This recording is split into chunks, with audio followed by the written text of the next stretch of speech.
We have reached the final installment of our series on the 13 Principles of Faith. For those of y'all counting, this is the 77th episode of this enormous project. We began it in 2019, more than 5 years ago. And this is the last one. It's a wonderful occasion to celebrate. It's a momentous moment. I think when we look back, we realize how much we have covered. For me, it was an absolutely exhilarating ride. I appreciate that you have joined me on it, and it's a privilege with the help of the Almighty to reach to the end. Of course, we didn't cover everything, and there are a lot of elements of our philosophy and religion and eschatology that we have yet to cover. So I hope, please God, to continue this series, this Principles of Judaism, Torah 101 series. There are many foundations we still need to cover, but our exploration of the 13 principles is ending in this session. We're going to proceed, please God, with other areas, with other subjects as time unfolds. I definitely want to continue an ongoing series of fundamentals of Judaism, a series of Torah 101. But this is the end of our exploration and explication of the 13 principles of Rambam. Again, Rambam codified for us 13 principles, 13 tenets of our religion. These are the foundations of our religion. And we're now in the final episode of the final principle. Principle number 13, the resurrection of the dead. And we leave off with lots of unanswered questions regarding resurrection. By definition, this subject is mysterious. We know so little about it. Resurrection is the bridge that connects the Messianic age to Olam Haba. And the Talmud tells us that even the prophets didn't have clarity in it. So, of course, we tried to study it and to understand and organize and categorize what we know and speculate what we can. But today, in this final installment of the final principle, what I want to do is kind of go through some of the areas, some of the aspects, to survey some of the aspects that are yet uncertain and to kind of lay out some of the various opinions on some of these matters. Of course, it's not comprehensive, but I hope it will round out our study of principle number 13, the concept of resurrection. And I want to begin with resurrection and reincarnation. So we spoke about resurrection and reincarnation in the past. The concept of resurrection, the basic idea is that, a human in this world, it's an uncomfortable and unnatural union between a body and a soul. And there's a lot of tension that results from this marriage. And after a person dies, well, the body, it goes back to where it came from. It goes back to the dust. And the soul, well, where does it come from? It comes from the upper ethereal spheres, and it returns to where it came from. And body and soul are both judged based upon their behavior in the lifetime of the person. If a soul does not fulfill its mission, does not arrive to heaven sparkling clean, if it doesn't accomplish what it needs to accomplish in its lifetime, the principle of reincarnation says, well, the soul can be sent back. It can be paired with a second body and live a second or third, maybe even more, lifetime. So reincarnation gives the soul a second chance. Now, parenthetically, the commentaries tell us that in the Messianic age, a central part of it is going to be reincarnation. And the reason is very logical. And we're going to see more about these ideas in a bit. Every soul must fulfill every single one of the 613 mitzvos in all three dimensions, which is in thought, in speech, and in action. Today, of course, this is not possible. It hasn't been possible for thousands of years. Why? Because there's a mitzvah to bring an olah sacrifice. And maybe you can fulfill that in thought. You could study the laws of an old sacrifice and accomplish some element of that perfection that is borne out by that mitzvah. But you cannot actualize it. So the Kabbalists tell us, Messiah comes, please God, really soon. The temple is rebuilt, please God, really soon. And there is a reinstitution of the system that really is the intended system. So sacrifices and all the mitzvos that were not able to be fulfilled are suddenly activated. And people who lived 500 years ago, 1,000 years ago, 1,500 years ago, that were not able to bring a sacrifice or fulfill any of the hundreds of mitzvos that relate to a temple era world, their soul needs something. The soul hasn't fulfilled all 613. And they're going to be reincarnated, be brought back to be able to achieve all 613, to achieve the perfection that the soul needs before it can be reborn in resurrection. So if you think about it, the concept of resurrection and reincarnation are similar. They're the soul coming back, but there's a difference. Reincarnation is when you haven't done your job. You need to come back for a second chance. Resurrection is when you have done your job. Now it's time for you to come back and experience what you have earned with your righteousness and perfection. But if you think about it, they don't seem to correlate well. If resurrection is the reunification of body and soul, and suppose that person, that soul, has been here a few times, so we have one soul and perhaps many bodies. Simplified. 2 bodies, right? You did half your job in the first go-round, you got a second chance, you fulfilled it. Super righteous. There are still 2 bodies vying for a single soul. So which body does the soul get repaired with? Which body will the soul be assigned to? This is a magnificent and fascinating question, and it's not our question. It's been asked and discussed by the great giants of our history. And it's an unanswered question because, as we shall see, there are so many different approaches by very reputable sources, and this adds to the general opacity that we have about the details of this principle. So the first idea I'll always like to remind people when they ask this question, there's a certain presupposition in the question. Whenever you have a question, you have to realize what are the assumptions that go into the question.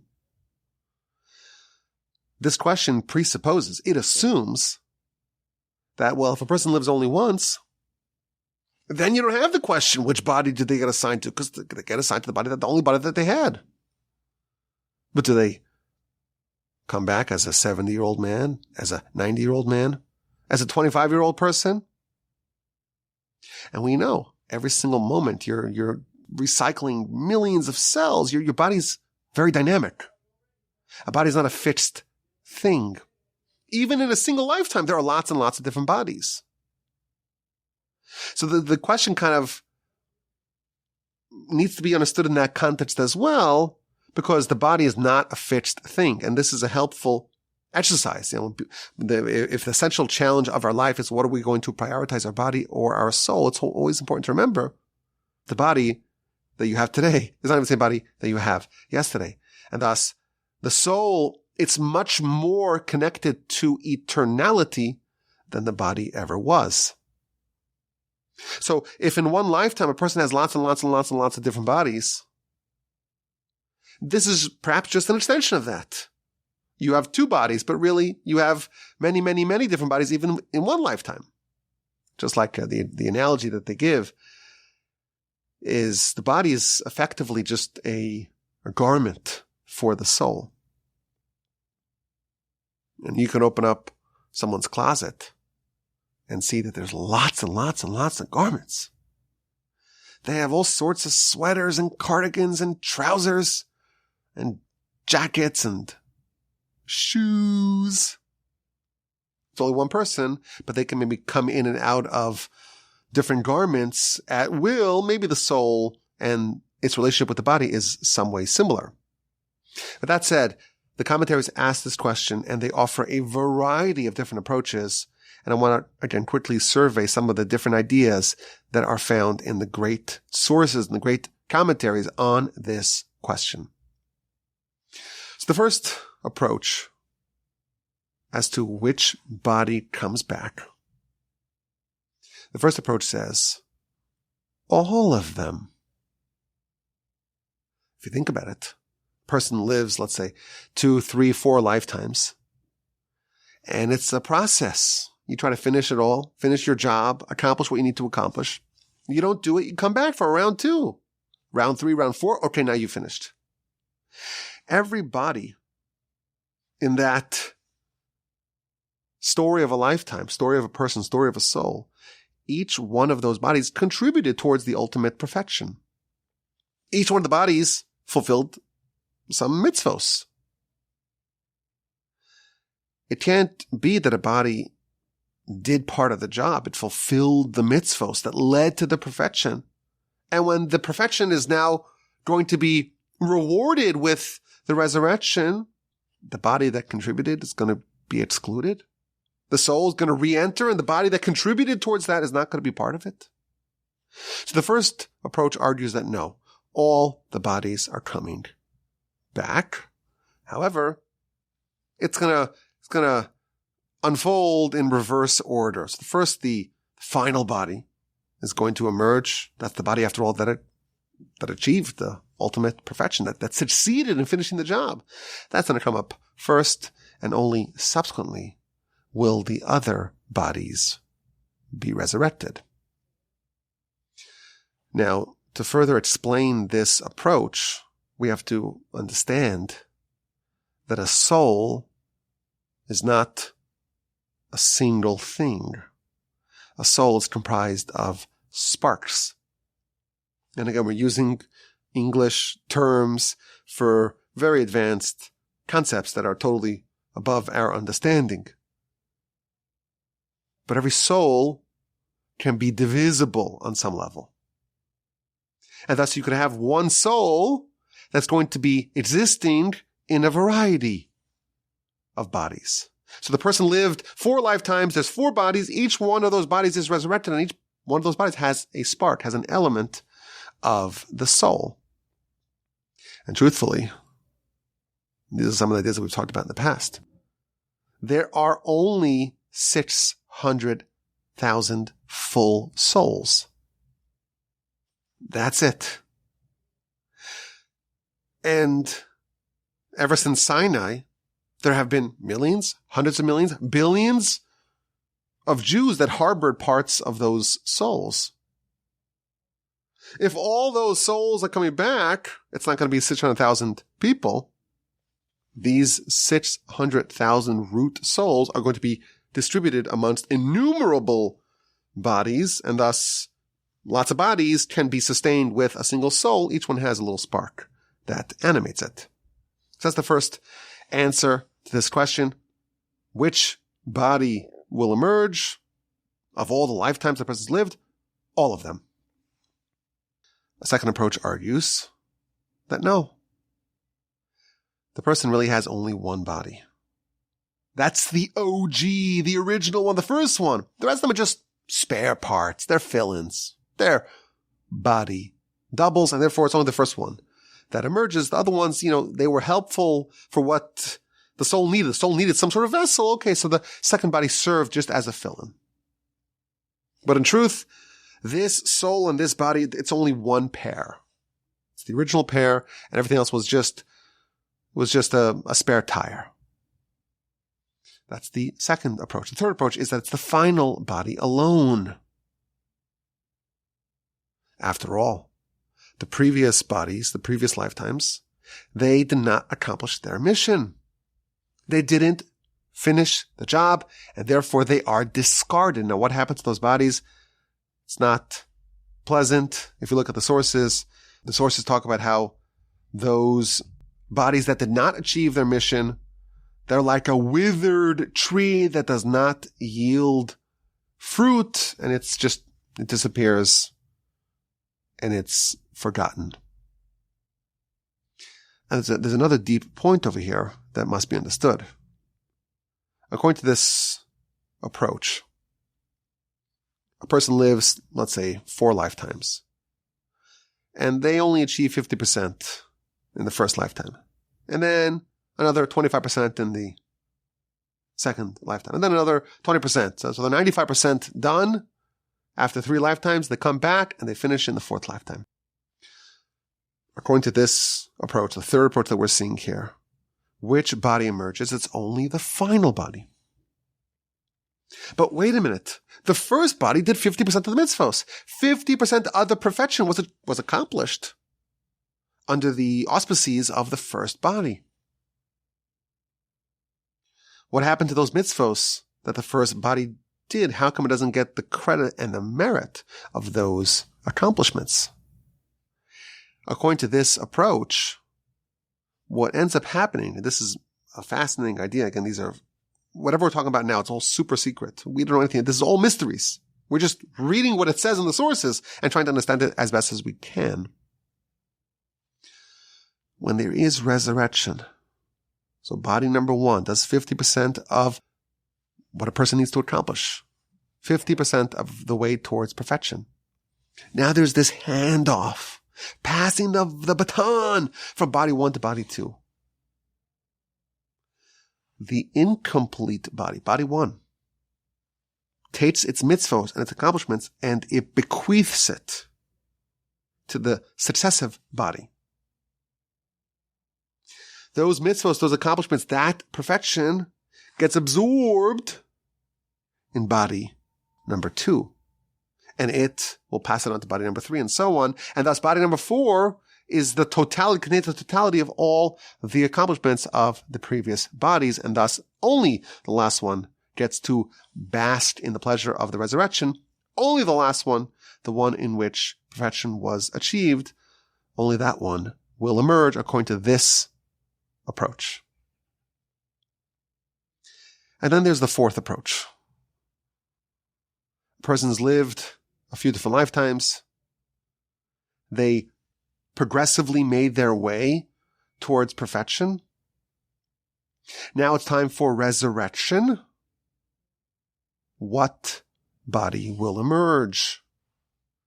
The 4th approach argues that the body that will emerge will be a composite of the many bodies.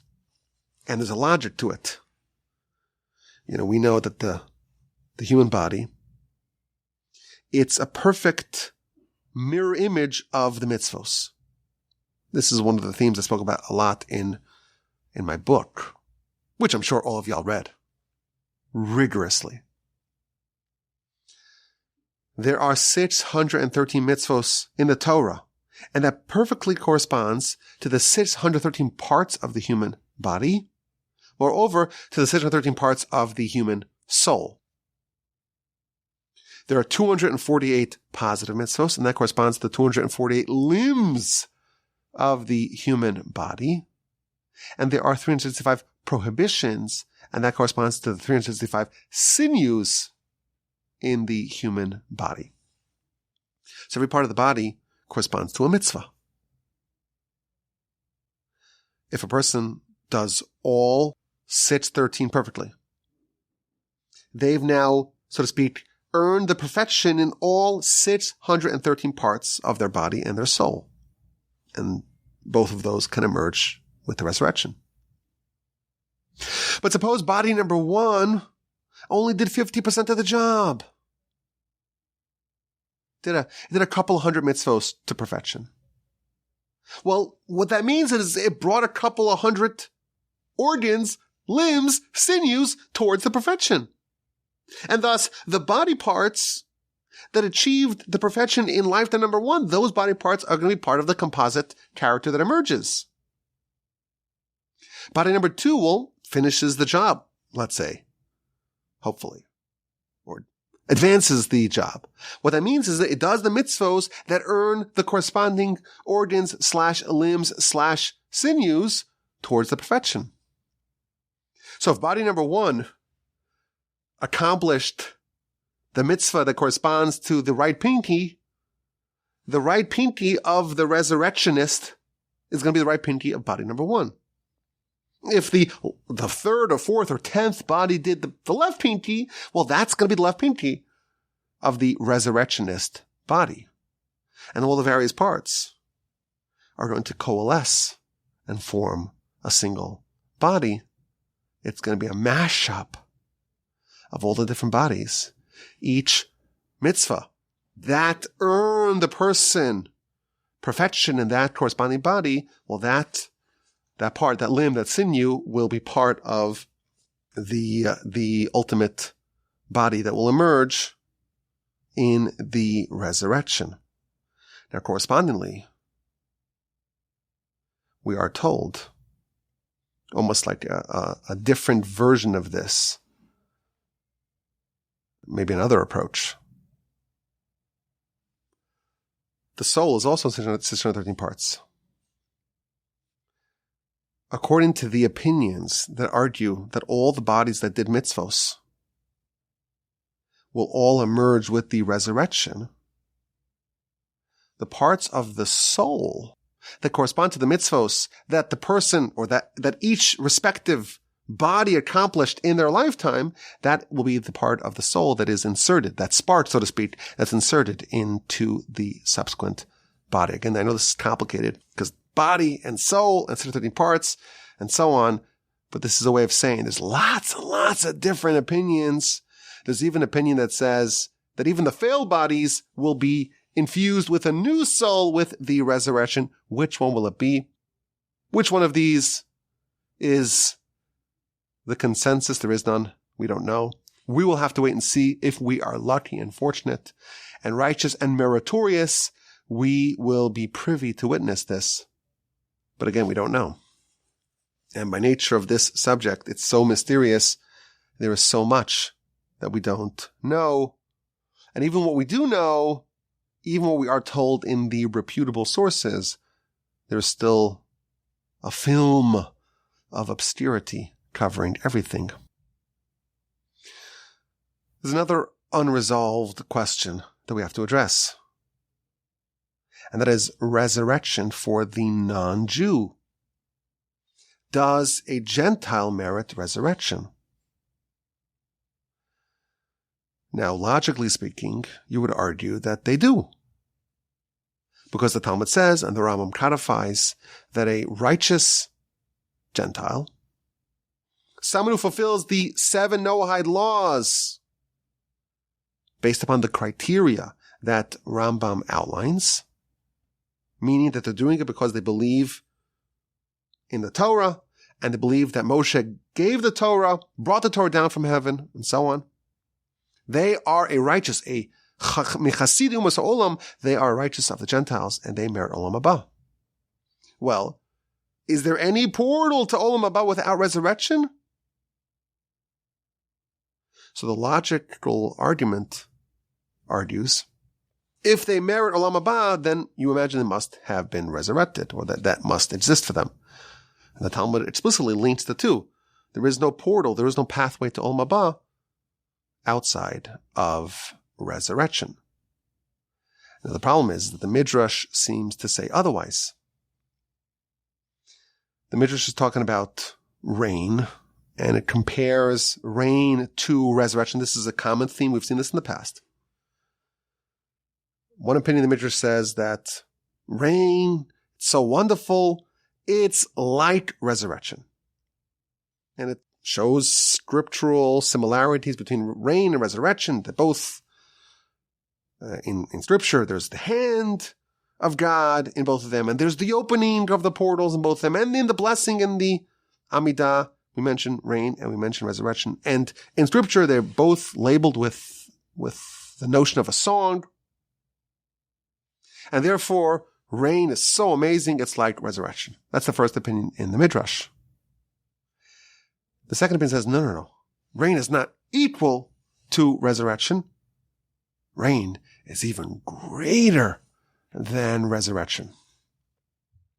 Why? Because resurrection is wonderful, but it's only for humans. There is no resurrection for animals. But rain, who benefits from rain? Everyone, humans, animals, everyone benefits from rain. And that's proof number one that resurrection is greater. That rain is greater than resurrection. Proof number two, resurrection, it's only for the Israelites. It's only for the Jews. But rain, who benefits from rain? Everyone, the Jews and the non-Jews alike. So logically, we would say that non-Jews should merit resurrection. The Midrash seems to say otherwise. And the reason why I say it seems to say otherwise is because the commentaries offer clarification. When the Midrash says that resurrection is only for the Jews, so the commentaries say, Lav dafka l'Yisrael. No. This doesn't mean that it's only for the Jews, because after all, the righteous of the Gentiles, they merit Olam Haba, and they will emerge in resurrection. So when it says Israelites, it means the righteous ones. That's what the commentaries say. So the Midrash seems to imply that the non-Jews do not merit resurrection, but the commentaries offer a clarification and say that, well, they actually do. Now, the Sefer Ikrim, which is a medieval era book on principles of Jewish philosophy, he understands as a given that Gentiles do not merit resurrection. And then he has the same question that we had. Wait a minute. If Gentiles do not merit resurrection, well, the Talmud does say, the Rambam does say that they merit Olam Haba. Well, if resurrection is the only pathway to Olam Haba, how can it be if they don't merit resurrection? So what he says is that indeed, Gentiles do not merit resurrection, and the Olam Haba that they earn, it's only on a lower level, it's the Olam Haba that precedes the resurrection, what we would call the Olam HaNeshamot, the world of the world of the souls, which is the world that people go to after they die, which perhaps you recall, that's a world that's very similar to Olam Haba, but they will not, in fact, be resurrected. So we have lots of different opinions over here. And again, what will be? We cannot answer these questions conclusively. All we could do is share what we discover in the words of the sages. This, too, remains an unanswered question. It is interesting that some of the great sages organized essays, long and intricate essays and treatises on the subject of resurrection. And I want to go through one of them. We mentioned this some time ago. The Saadia Gaon, one of the great Gaonim, so he lived like 1,500 years ago. In his book Emunos Videos, section number 7, chapter number 8, he lists 10 fascinating questions and answers related to resurrection. Now, some of the questions we've addressed in the past, but I thought it would be helpful and beneficial to help round out our understanding of the resurrection, to just go through them, see the 10 questions, and see his answers. And again, I will remind you some of the questions we've talked about in the past, and we've seen different approaches, which adds again to the conclusion that we have that not everything that we study is universally accepted. So the first question that he asks, very basic question, is who will be resurrected? And his answer, Kol tzaddik, every righteous person, ubal teshuva, and every penitent. And he has a whole paragraph talking all about this. And he ends off with a very heartening line. Va'ani omer, and I say,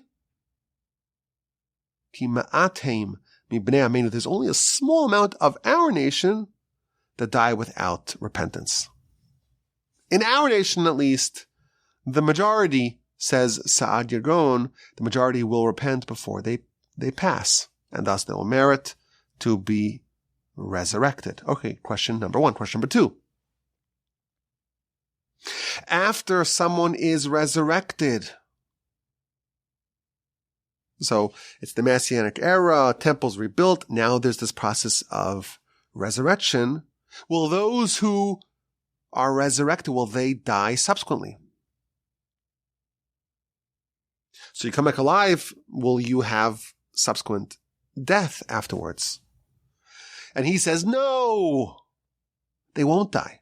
Instead, they're going to seamlessly transition from the times of Messiah, which is the times in which resurrection happens, into Olam Haba, the world to come. And he quotes the Talmud. The Talmud says that the dead that the Almighty will in the future bring to life, they will not die again. This is interesting because we've seen, if I recall correctly, we've seen other opinions on this question. Question number three is a fascinating one. He said, wait a minute. We're expecting a lot more people in the world. They're all coming back. Is there room for everyone? Overpopulation. Is there enough room for all these people? Millions, tens of millions, hundreds of millions, billions of people? Who knows? So there's a whole long calculation. How long has the world been around for? And how long has our nation been around for? How many generations?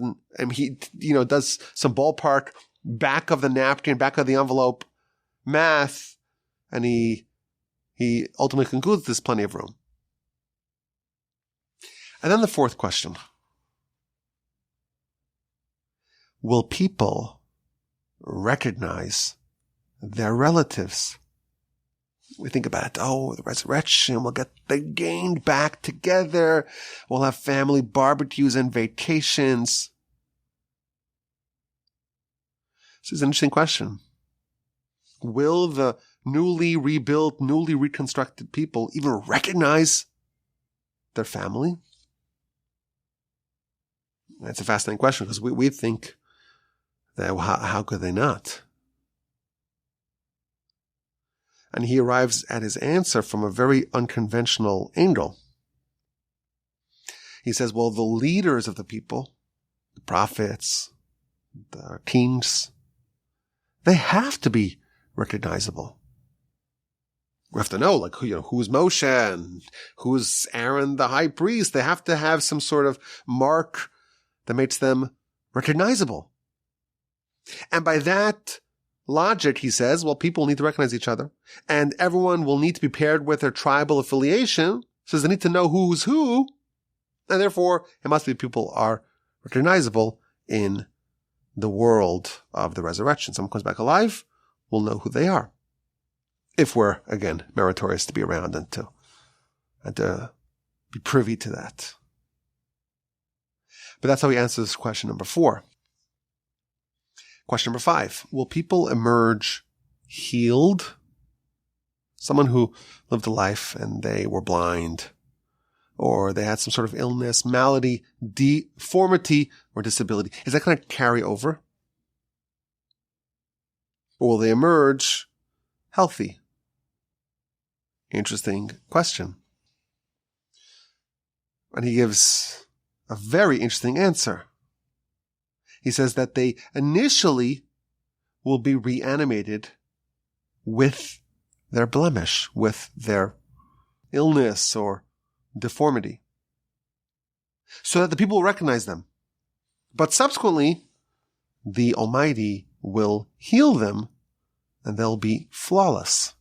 And he cites Talmudic proof to this and scriptural proof to this. The verse says, I will cause death. I will bring back to life. Va'ani arpen, I will heal.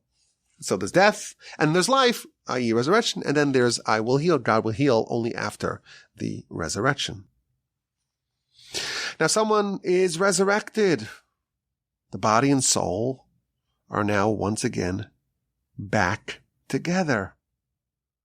But it's not yet Olam Haba. It's in the Messianic era. And there's going to be a coexistence of non-resurrected humans and resurrected humans.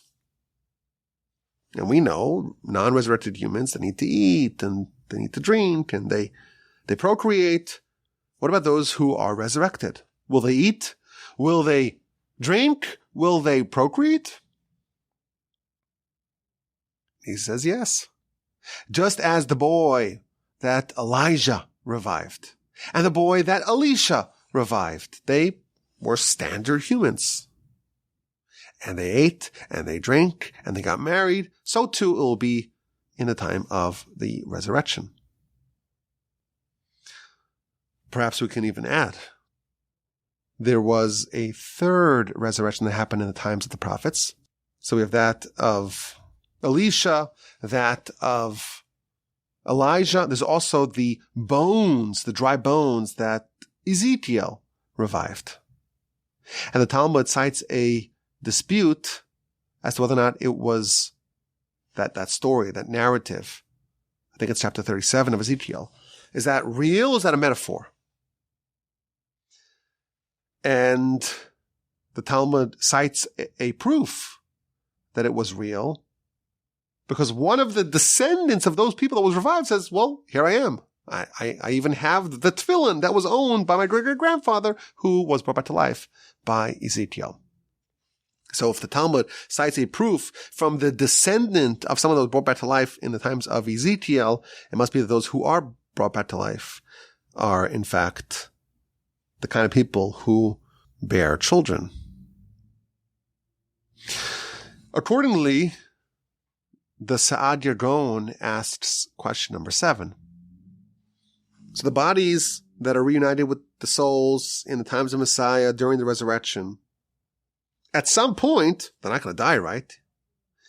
At some point, they're going to transition into a very different paradigm, into Olam Haba. Well, in Olam Haba, we know there is no drinking, there is no eating, there is no procreating. The Talmud says that explicitly. So what's the process? What's the mechanism by which a human, the way we think of it, physical, hosting, harboring a spiritual, eating, drinking, procreating, how does that transition? How does that transfer? How does the handoff happen between the paradigm of Olam Haba? And again, he gives a fascinating answer. He says, well, we have a precedent for that. We have an example of that. There is a person whose name we all know, who lived like an ordinary human, and then for multiple stints transitioned and lived like Olam Haba life, and then came back. Of course, we're talking about Moshe. Moshe, he got married.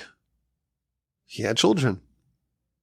He goes to Sinai, goes up to heaven, 40 days and 40 nights, no eating, no drinking, no sleeping. He's living on this dimension of Olam Haba. And he comes back down, and then he's here with us. Even though he had some of that special experience, he retained some of that. That's why his face was glowing. Had to wear a mask, as we know. But that's the precedent. You have someone who doesn't die. There isn't this total reset. He's living on one level, one dimension, and then suddenly he just transitions to a different dimension. That's what's going to happen in the times of the resurrection. For those who have been resurrected, they're going to be resurrected. They'll eat and drink and procreate. And at some point, there's going to be some process by which, like Moshe, they're going to transition into the realm, into the dimension, into the paradigm of Olam Haba. Question number 8. And by the way, I'm just giving you the question and the answer. There's a lot of commentary that he offers to explain his rationale, his reasoning. But I find it fascinating that Saadia Gaon, one of the great Gaonim, this is the era that precedes even Rashi, right? This is the era right after the writing of the Talmud. He's organizing for us the 10 dilemmas, the 10 unanswered questions about this subject. And he gives the questions and he gives his answers. Question number 8. Can those who were resurrected, so these are righteous people, they come back to life. Righteous people, penitents, they come back to life. And now they're alive, body and soul, eating and drinking. Can they become corrupt now? Can they become sinners? Obviously, he's under the impression that even though it's the times of Messiah, there is at least some dimension of free will that still remains.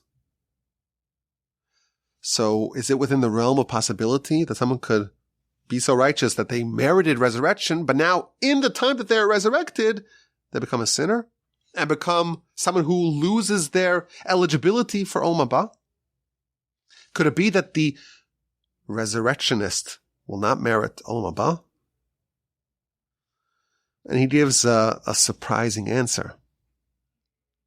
He says that the Almighty, He knows that the righteous people who have chosen good and have chosen good to the exclusion of bad, the ones that He will resurrect are the ones that He knows for sure will not become sinful.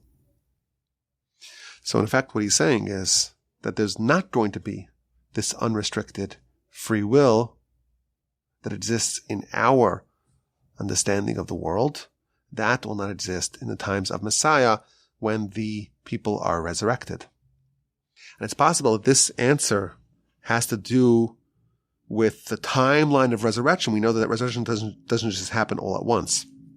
We're going to see later on, there's even an opinion that argues that resurrection happens by alphabetical order, which I found to be absolutely fascinating. But it seems like the most righteous people are going to be resurrected first. And those righteous people are going to help accelerate this perfection and elevation of the world and the elimination, or at least the diminishing initially, of the free will. So maybe someone will only be resurrected at the point in time in the Messianic era, in the era of resurrection, when it's no longer a threat that they will have an episode of recidivism and will become wicked after they've been resurrected. So maybe that's the reason why only those who are super righteous, that we're not worried at all, will become sinners. Only they are resurrected at the beginning, and they help accelerate the process of perfection of the world and the elimination of the Yetzer Hara, and thus elimination of free will. And thus, as things change over time, those who are maybe a little bit less resolute and strong, they can be resurrected, and now it's not a threat to them, and so on until the very end, when there's no longer a threat to anyone. But it's, again, these are such fascinating subjects, and we're just going through it quickly because we don't know anything. We're just trying to read and understand as best as we can. The 9th question. It's the times of Messiah. It's the times of resurrection. The temple is built. All the mitzvos are in full swing. People come back to life. We know they're not going to sin. That's question number 8 already. So they're going to only do mitzvos. Will they merit reward for the righteousness, for the mitzvos, for the merits that they do in the times of Messiah? That's question number 9. He says yes. Why? Because there is no service of God that does not carry with it reward. And finally, the 10th question. What about the people that are alive in the era of Messiah? They were alive when Messiah came. Or the people that are born in the times of Messiah. So resurrection is already happening.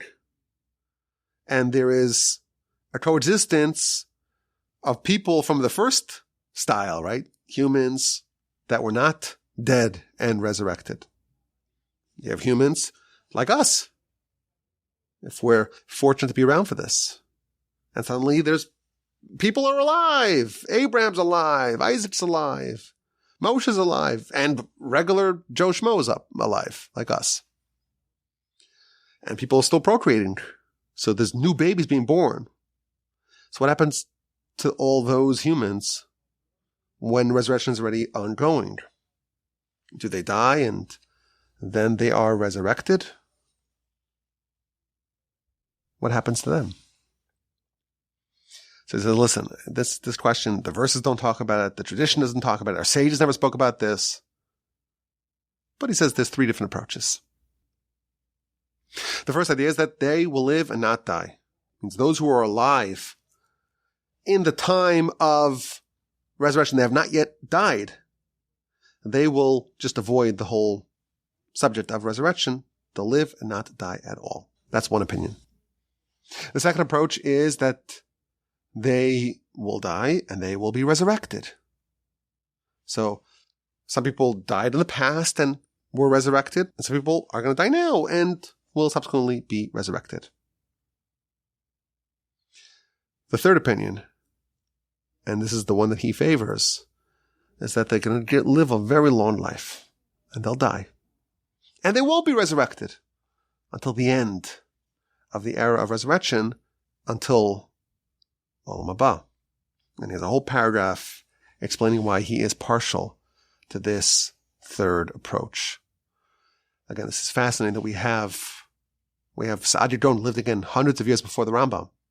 He speaks about this subject, the subject of resurrection, and this is just the end. The end of his whole treatment of this subject are these 10 questions, which I found to be very fascinating and worthy of us going through them, even on a superficial level, to help us understand some of the other variables and subjects of this fascinating principle number 13, the resurrection of the dead. And again, he's not the only one who writes about it. Ramchal writes about it. The Barbanel is a very long introduction to his commentary on the book of Isaiah, where he talks about this. But for us, we have to end off with the humility in acknowledging and professing that there is so much that we don't know. Again, I found this novel opinion that says even the timeline of resurrection, when the resurrection happens, I found an opinion that says that it's going to be done in alphabetical order.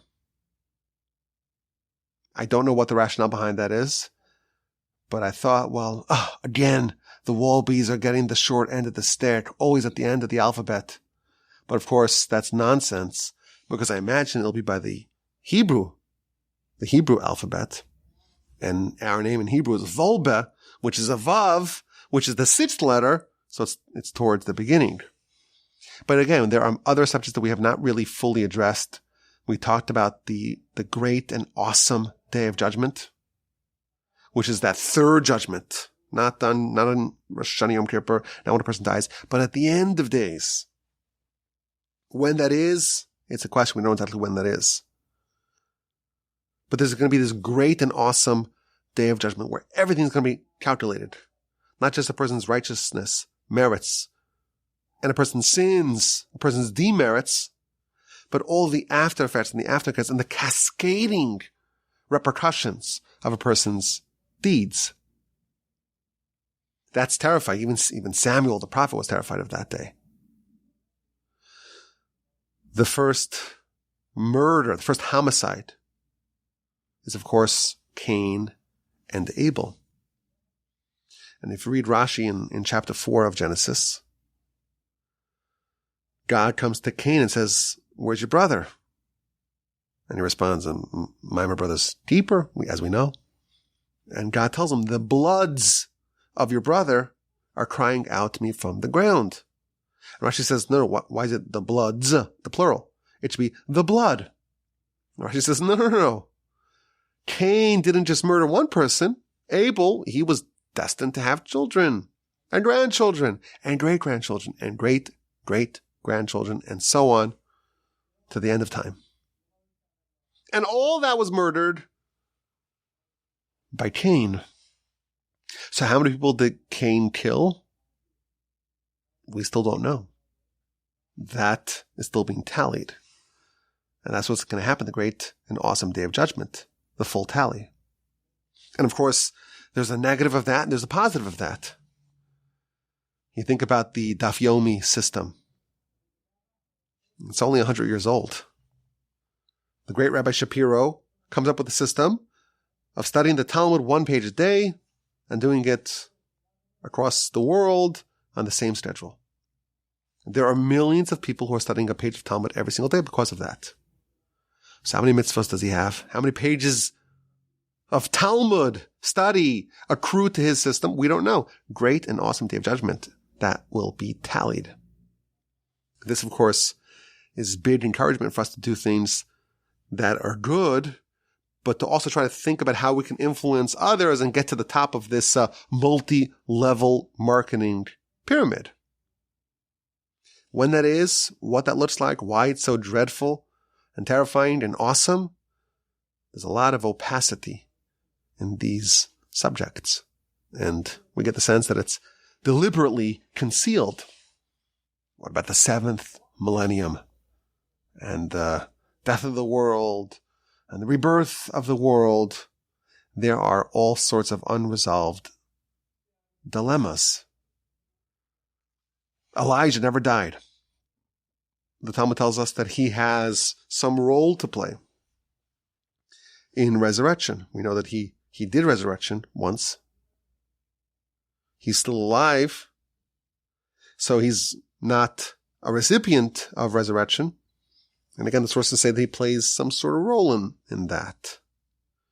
We know that he has a role in Messiah, in being the harbinger of Messiah. What exactly that is, again, we're leaving off with some loose ends, but I'm okay with that.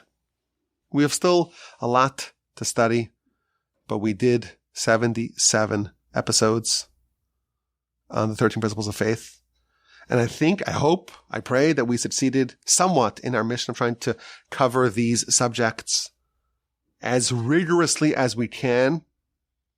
Please God, I hope to continue our Torah 101 series, the series on the foundations of Judaism, the fundamental philosophy of Judaism. I know there are some items in my notes that I said, okay, I'm going to leave that. Once we finish 30 principles, then we'll delve into some of these subjects. There are some more proofs of Torah. I want to spend some time on proofs of Torah, more proofs of Torah. We covered that a lot, but we still have more to do. I remember distinctly that when we talked about Israel, the state of Israel, and